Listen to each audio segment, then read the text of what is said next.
বিসমিল্লাহির রহমানির রহিম। ফোর্থ ডাইমেনশনে আপনাদেরকে স্বাগত। নবনির্বাচিত সংসদ সদস্যরা ইতিমধ্যে শপথ গ্রহণ করেছেন। আমি যখন এই ভিডিও করছি সে বিষয়ে পরে আসছি। বাংলাদেশ আজ গভীর রাজনৈতিক প্রাতিষ্ঠানিক সংকটের মধ্য দিয়ে যাচ্ছে। দীর্ঘ আওয়ামী শাসনে রাষ্ট্রীয় প্রতিষ্ঠানগুলিকে ব্যক্তি স্বৈরতন্ত্র কায়েমের হাতিয়ার হিসেবে ব্যবহার করা হয়েছে। প্রশাসন, আইনশৃঙ্খলা বাহিনী, এমনকি বিচার ব্যবস্থাকেও ভেঙে ফেলা হয়েছে, রাজনৈতিক প্রভাবে চালিত হয়েছে। এটা সর্বজন বিদিত। এই চক্র থেকে বের হয়ে আসাই এখন সময়ের বড় দাবি। 2026 সালে বাংলাদেশ জাতীয়তাবাদী দল বিএনপি 2/3 বিজয় লাভ করেছে। এটি নিঃসন্দেহে একটি ঐতিহাসিক ম্যান্ডেট, কিন্তু ইতিহাস বলে বড় ম্যান্ডেট মানে বড় দায়িত্ব বয়ে আনে। প্রশ্ন হলো, এই বিজয় কি প্রাতিষ্ঠানিক সংস্কারের সূচনা করবে নাকি ক্ষমতার নতুন মেরুকরণ তৈরি করবে? এরই মধ্যে বিএনপির নবনির্বাচিত সদস্যরা জাতীয় সংসদ সদস্য হিসাবে শপথ গ্রহণ করেছেন। তবে তারা সংবিধান সংস্কার পরিষদের সদস্য হিসেবে শপথ নেননি, যা একটি যৌক্তিক অবস্থান। তাদেরকে সাধুবাদ জানাই, তারেক রহমান, ধন্যবাদ। তাদের যুক্তি, বর্তমান সংবিধানে এমন পরিষদের কোনো স্বীকৃতি নেই, যৌক্তিক। অন্যদিকে জাতীয় সংসদ সদস্য হিসাবে শপথ নেওয়ার পর জামাত ও তার সহযোগীরা সংবিধান সংস্কার পরিষদের সদস্য হিসাবেও শপথ নিয়েছেন। এখানে মূল প্রশ্ন হলো রাজনৈতিক নয়, প্রাতিষ্ঠানিক। যদি কোনো কাঠামো সংবিধানে স্বীকৃত না হয়, তাহলে তার ভিত্তি কি? রাষ্ট্র পরিচালনা কি আইনের কাঠামোর ভেতরে হবে নাকি রাজনৈতিক আবেগের উপর দাঁড়িয়ে হবে? জামাতের এই অবস্থান গ্রহণযোগ্য নয়, কারণ এটি প্রাতিষ্ঠানিক ধারাবাহিকতায় প্রশ্ন তোলে। মাফ করবেন। জুলাই সদন একটি লক্ষ্য, একটি স্বপ্ন, কিন্তু এটা সংবিধান নয়।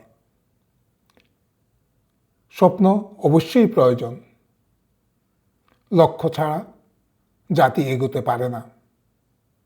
কিন্তু স্বপ্ন বাস্তবায়নের জন্য ধাপে ধাপে প্রক্রিয়া অনুসরণ করতে হয়, এটাই বাস্তবতা। একটি সহজ উদাহরণ দিই।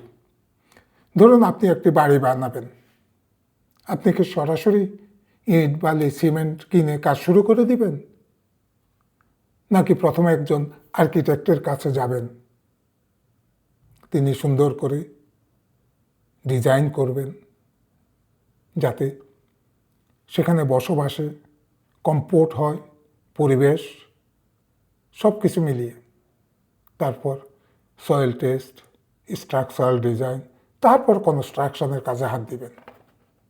একটি ধাপ যদি আপনি বাদ দেন, বাড়ি হয়তো হয়ে যাবে, কিন্তু পরে দেখবেন সেখানে আপনার বসবাসে ভাল লাগছে না, অথবা টেকসই হবে না। বন্যায় সামান্য ভূমিকম্পে ভেঙে পড়ল। ঠিক তেমনি কল্যাণ রাষ্ট্র একটি মহৎ উদ্দেশ্য, কিন্তু সেই লক্ষ্য অর্জনে নিয়মতান্ত্রিক ধাপ অনুসরণ করতে হবে, তাছাড়া বিকল্প নেই। সংবিধান, আইন, সংসদীয় প্রক্রিয়া এসব পাশ কাটিয়ে শর্টকাট পথে রাষ্ট্র সংস্কার সম্ভব নয়, হওয়া উচিত নয়। ইদানিং একটা প্রবণতা দেখা যাচ্ছে, আসলে ইদানিং নয়, দীর্ঘদিন ধরেই পরিস্থিতির দোহাই দিয়ে অনৈতিকতাকে ছোট বা বড় ট্যাগ দেওয়া হচ্ছে। যেমন কিছু অন্যায়কে গ্রহণযোগ্য যদি তা উদ্দেশ্য মহৎ হয়। এই চিন্তা ভয়ঙ্কর, কারণ নৈতিকতা একবার আপোষ করলে তার আর সীমা থাকে না।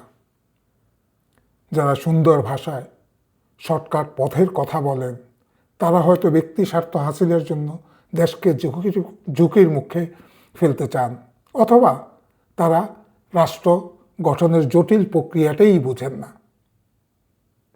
রাষ্ট্র পরিচালনা আবেগ দিয়ে নয়, প্রতিষ্ঠান দিয়ে হয়। ব্যক্তিকেন্দ্রিক ক্ষমতা থেকে বেরিয়ে আসতে হলে একটি কার্যকর ও স্বাধীন বিচার বিভাগ অপরিহার্য। বিচার বিভাগ রাজনৈতিক প্রভাব মুক্ত না হলে আইনের শাসন প্রতিষ্ঠা হবে না, হতে পারে না। এর জন্য প্রয়োজন নিয়োগে স্বচ্ছতা, নির্বাহী হস্তক্ষেপ মুক্ত করা, আর্থিক ও প্রশাসনিক স্বায়ত্তশাসন। আইনের ঊর্ধ্বে কেউ নয়, এই নীতির বাস্তব প্রয়োগ। বাংলাদেশ আজ একটি সন্ধিক্ষণে। বিএনপির 2/3 বিজয় একটি ঐতিহাসিক সুযোগ, প্রতিশোধের জন্য নয়, প্রতিষ্ঠান গঠনের জন্য। তাহলে তারেক রহমান ইতিহাসে তার সঠিক স্থানটি নির্ধারণ করে যেতে পারবেন। স্বপ্ন থাকবে, জুলাই সনদ থাকবে, কিন্তু স্বপ্নকে সংবিধানের বিকল্প হিসাবে দেখা যাবে না। গণতন্ত্র টিকে থাকে শর্টকাটে নয়, টিকে থাকে নিয়ম, নীতি ও শক্তিশালী প্রতিষ্ঠানের উপর। সবাই ভালো থাকুন। আল্লাহ হাফেজ।